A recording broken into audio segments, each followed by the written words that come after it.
ನನ್ನ ಶರಣಗೌಡ ಭೀಮನಗೌಡ ಬೆಳ್ಳಿಯ ಅಂತ ಸರ್. ಮುದ್ದೇಬಾಳ ತಾಲೂಕು ಗಾಳಪೂಜಿ ಗ್ರಾಮ ಸರ್. ಒಂದ್ ವರ್ಷದಿಂದ SVGM ಶರಣ ಬಂಡರ್ಮಠ ಸಂಸ್ಥೆಯಲ್ಲಿ ಇಲ್ಲೇ ಕೂತ್ಕೊಂಡು ಇಲ್ಲೇ ವರ್ಕ್ ಮಾಡ್ಕೊಂತ ಓದಾಕಿದ್ರು ಸರ್. ಈಗ ಬಡತನ ತಿಪ್ಪಲು ಸರ್, ಎಲ್ಲರೂ ಓದ್ಬೇಕಂತ ಒಂದೇ ಒಂದು ಸಾಧನೆ ಮಾಡ್ಬೇಕಂತ ಬಂದಿರ್ತಾರ ಸರ್.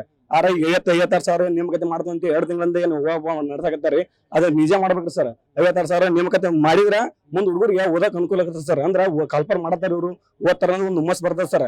ಇವ್ರು ಹೋಗಳು ಇವತ್ ಮಾಡ್ತೀನಿ ನಾಳೆ ಮಾಡ್ತೀನಿ ಅತಿ ಶೀಘ್ರದಲ್ಲಿ ಅಂತ ಪದಕನ ಅರ್ಥ ಹೇಳ್ಕೊಂಡ್ಬಿಡ್ತಾರೆ ಸರ್ಕಾರ. ಅದು 3 ವರ್ಷ ಅತಿ ಶೀಘ್ರ ಅನ್ನಕತ್ತೆ. ಅತಿ ಶೀಘ್ರ ಪದ ಅಂದ್ರೆ ಏನ್ರಿ? ಅದು ಒಂದಿನ 2 ದಿನ ಅತಿ ಶೀಘ್ರ ಅಂತಾರಿ, ವರ್ಷ ಇಡ್ಲಿ ಅತಿ ಶೀಘ್ರ ಅನ್ನಲ್ರಿ. ಅವ್ರು ಈ ಕಲ್ಪರ್ ಮಾಡಿದ್ರೆ ಚಲೋ ಇಲ್ಲಪ್ಪ ಅಂತಂದ್ರೆ ಮುಂದೆ 2028 ಮನೆಗೆ ಹೋಗಿ ಓಟ್ ಕೇಳಕ್ಕೂ ನೈತಿಕತೆ ಕಳ್ಕೊಂತಾರೆ ಸರ್. ಯಾರ ಪಕ್ಷದಲ್ಲಿ ಸರ್ ಅವರು.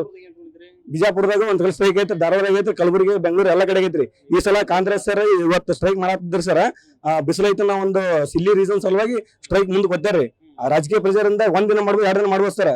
ಇವರು ಪಕ್ಷದಿಂದ ಮಾಡ್ಬೋದು ಸರ್. ಆದ್ರೆ ನ್ಯಾಯಾಲಯದಿಂದ ಸಂವಿಧಾನಬದ್ಧವಾಗಿ ಏನು ಸ್ಟ್ರೈಕ್ ಏನು ಅನುಮತಿ ಕೊಡ್ತಾ ಇದ್ರಿ ಸರ್. ಇವತ್ತು ಮುಂದಕ್ಕೆ ಹಾಕ್ಬೋದು, ನಾಳೆಗೆ ಮುಂದಕ್ಕೆ ಹಾಕಕ್ ಆಗಲ್ಲ.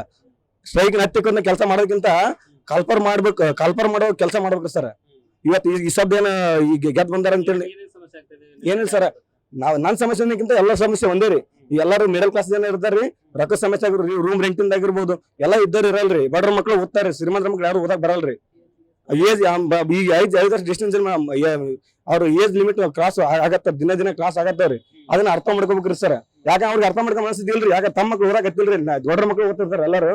ಅದನ್ನ ಸ್ವಲ್ಪ ಮನಸ್ಸಿದ್ದು ಇಟ್ಕೊಂಡು ಕಲ್ಪರ್ ಮಾಡೋ ಬಗ್ಗೆ ಸ್ವಲ್ಪ ಅವ್ರಿಗೆ ತಗೋಬೇಕ್ರಿ ಸರ್. ಅತಿ ಶೀಘ್ರ ಅಂತ ಹೇಳಿ ಹೇಳಕತ್ತಾರ ಸರ್. ಅದನ್ನ ಸ್ವಲ್ಪ ಜಿ ಪರಮೇಶ್ವರ್ ಗೃಹ ಮಂತ್ರಿಗಳಾಗ್ಯಾರ ಸರ್. ಅವ್ರು ಸ್ವಲ್ಪ ಅರ್ಥ ಮಾಡ್ಕೊ ಅತಿ ಶೀಘ್ರದಲ್ಲಿ ಹೇಳ್ಯಾರ. ಅದು ಸ್ವಲ್ಪ ತಮ್ಮ ಮಾತ್ರ ಉಳಿಸ್ಕೊಂಡು ಒಂದು ಮನಸ್ಥಿತಿ ಬಸಲ್ಲ ಅಂತ ಹೇಳ್ತೀನಿ ಸರ್ ಅಷ್ಟೇ.